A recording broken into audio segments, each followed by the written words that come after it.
Media television కి స్వాగతం. నమస్కారం. మీడియా టెలివిజన్ కి స్వాగతం. పురాతన ఆలయంలో భారీ సంపద ఉందా? ఆలయ ముఖ ద్వారానికి నాగబంధం కలిగిన పురాతన ఆలయం ఎక్కడ ఉంది? అసలు ఆలయ చరిత్ర స్టోరీ. విజయనగర సామ్రాజ్య పాలనలో ఓ వెలుగు వెలిగింది ఆ ప్రాంతం. దేవుని మీద ఉన్న భక్తిని చాటుకోవడానికి ఆనాటి కాలంలో రాజులు అనేక ఆలయాలను నిర్మించారు. అలా నిర్మించిన ఆలయాలలో అనేక రహస్యాలు నేటికి ఒక్కొక్కటిగా బయటపడుతున్నాయి. ఉమ్మడి అనంతపురం జిల్లాలోని కుందుర్పి గ్రామంలో ఆలయాలు ఎక్కువగా ఉండడంతో ఆ గ్రామాన్ని పురాతన ఆలయాలకు పుట్టినిల్లుగా చరిత్రకారులు పేర్కొంటారు. గ్రామానికి సమీపంలో చిన్నకొండ ప్రాంతంలో కీర్తిశకం 15వ శతాబ్దం మధ్య కాలంలో విజయనగర సామ్రాజ్య రాజులు నిర్మించిన ఒక ఆలయం ఉంది. ఆలయం గర్భగుడి లోపల శివలింగం ఉందని కొందరు, ఇంకొందరు శ్రీకృష్ణ దేవరాయలు సతీ సమేతంగా వెలిసిన ఆలయం అని చెబుతూ ఉంటారు. అయితే ఈ ఆలయాన్ని చూసిన వారు ఎవరైనా ఆశ్చర్యపోవాల్సిందే. ఒరిస్సాలోని పూరి జగన్నాథ ఆలయానికి అనంత పద్మనాభ స్వామి ఆలయ ముఖ ద్వారానికి నాగబంధం ఉన్నట్లుగా కుందుర్పులోని ఆ పురాతన ఆలయ ముఖ ద్వారానికి నాగబంధం ఉండడంతో సర్వత్రా ఉత్కంఠ నెలకొంది. గర్భగుడిలోని రహస్య గదిని కొంతమంది వ్యక్తులు స్వాధీనం చేసుకుని తాళాలు వేసుకోవడంతో పలు అనుమానాలకు తావిస్తోంది. శ్రీకృష్ణ దేవరాయల రాజుల కాలం నాటి ఆలయం కావడంతో అందులో నాగబంధం ఉండడం కారణంగా భారీగా సంపద ఉండే అవకాశం ఉందని చరిత్రకారులు అంటున్నారు. అయితే ప్రస్తుతం ఈ ఆలయం పురావస్తు శాఖ అధికారుల నిర్లక్ష్యం కారణంగా పూర్తిగా శిథిలావస్థకు చేరుకుంటోంది. విజయనగర సామ్రాజ్యాన్ని గెలుపు పథంలో నడిపించిన శ్రీకృష్ణ దేవరాయలు తమ ఇద్దరు భార్యలైన తిరుమలాదేవి, చిన్నదేవితో కలిసి ఉండే రాత్రి శిల్పం ఉండడంతో ఆ ఆలయం మరింత ప్రాధాన్యతను సంతరించుకుంది. కృష్ణదేవరాయలు తమ ఇద్దరు భార్యలతో ఉన్న శిల్పం కలిగిన అనంతపూర్ జిల్లాలో ఆలయం ఉంది. హంపి, తిరుమల, తిరుపతి, కుందుర్పి చెప్పుకుంటూ ఉంటారు. రాయల కాలంలోని వజ్రాలు, వైడూర్యాలు, రత్నాలు రాశులు పోసి అమ్మారని చరిత్ర తెలియజేస్తుంది. దీంతో ఆ ప్రాంతంలో ఆలయం చుట్టూ పురాతన సంపద ఉంటుందని పలువురు అంటున్నారు. పురావస్తు శాఖ అధికారులు ఈ ప్రాచీన ఆలయ పరిసర ప్రాంతాలలో తవ్వకాలు చేపడితే అనేక చారిత్రక ఆధారాలు బయటపడే అవకాశం లేకపోలేదని భక్తులు అభిప్రాయపడుతున్నారు. ఆలయ గోడలపై ఉన్న విఘ్నేశ్వరుడు, పులి చిత్రం, చేప, నెమలి వంటి శిల్పాలు కృష్ణదేవరాయల పాలనకు అద్దం పట్టేలా ఉంటాయి. ఇంతటి అపార ఘన చరిత్ర కలిగిన ఆలయాన్ని ఆంధ్రప్రదేశ్ పురావస్తు శాఖ జాబితాలో చేర్చుకోపోవడంతో సర్వత్రా విమర్శలు వెల్లువెత్తుతున్నాయి. శ్రీకృష్ణదేవరాయల కీర్తి ప్రతిష్టలను దెబ్బతీసే విధంగా ఏపీ రాష్ట్ర పురావస్తు శాఖ అధికారులు వ్యవహరిస్తున్నారని పలువురు భక్తులు మండిపడుతున్నారు. ఆలయం చుట్టూ నాగసర్పాలు చెక్కడంతో అక్కడ ఉన్న నిధికి నాగసర్పాలు కాపలాగా ఉంటాయని స్థానిక ప్రజలు భావిస్తున్నారు. నాగబంధం అంటే ఏమిటి? పురాణాల ప్రకారం ప్రాచీన కాలంలో రాజులు ఏదైనా బంగారం, వజ్రాలు, విలువైన సంపదను ఆలయాల్లోని రహస్య గది నేలమాళిగల్లో పెట్టి ఆ గదికి తాంత్రిక మంత్రాలతో నాగబంధం వేసేవారని చరిత్ర తెలుపుతుంది. దీంతో అది శక్తివంతంగా ఉండడంతో పాటు ఎవరైనా ముట్టుకుంటే నాగబంధం ప్రభావంతో మరణిస్తారని వేద పండితులు వెల్లడిస్తున్నారు. కుందుర్పు లేని ఈ పురాతన ఆలయానికి నాగబంధం ఉండడంతో చరిత్రకారుల్లో పలు సందేహాలు వ్యక్తమవుతున్నాయి. కృష్ణదేవరాయల కాలం నాటి భారీ సంపద ఆలయంలో ఉండే అవకాశం ఉన్నట్లు చర్చించుకుంటున్నారు. ఇప్పటికైనా ఏపీ పురావస్తు శాఖ అధికారులు నిద్రావస్థను వీడి ఆలయానికి వెంటనే రక్షణ కల్పించి పునరుద్ధరణ పనులు చేపట్టాలని ప్రజలు, చరిత్రకారులు కోరుకుంటున్నారు.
మండల కేంద్రంలో శివాలయము వెలిసింది.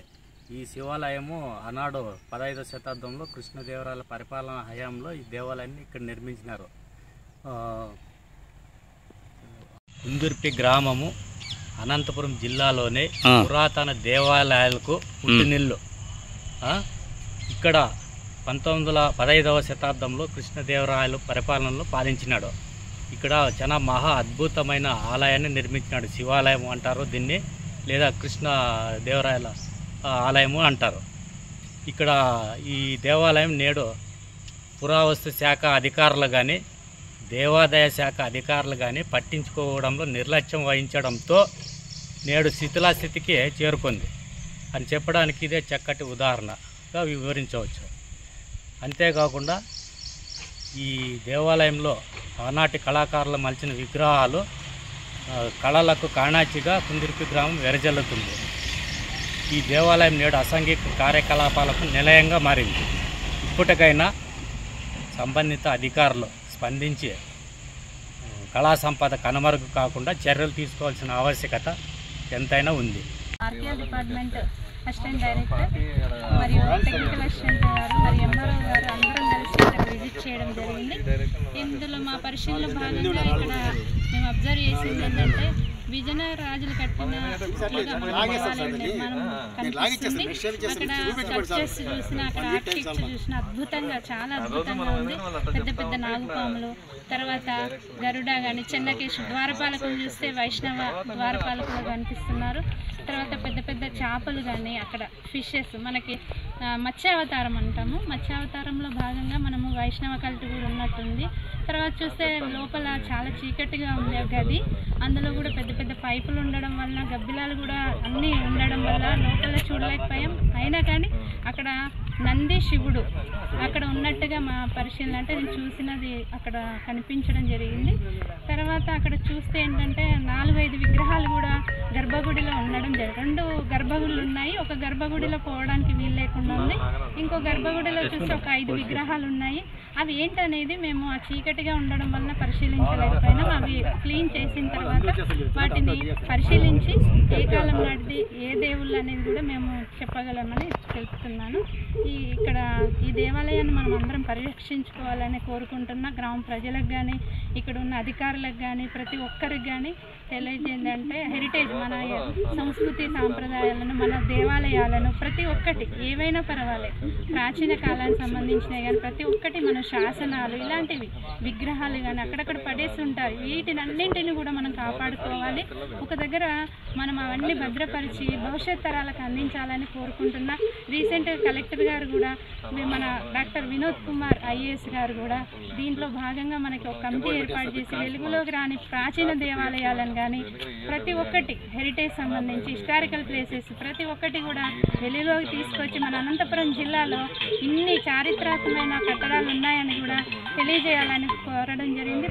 ఇందులో భాగంగా archaeology department, ASI department, endowment department and tourism department అన్నింటినీ కోఆర్డినేట్ చేసి దీని మీద కూడా యాక్షన్ ప్లాన్ రెడీ చేస్తున్నారు. ఒక సర్క్యూట్స్గా కూడా చేయాలనుకుంటున్నారు. దీని ప్రతిపాదనలు కూడా రూపొందుతున్నాయి. త్వరలో కూడా చేయడానికి సుముఖంగా ఉన్నాము. Thank you.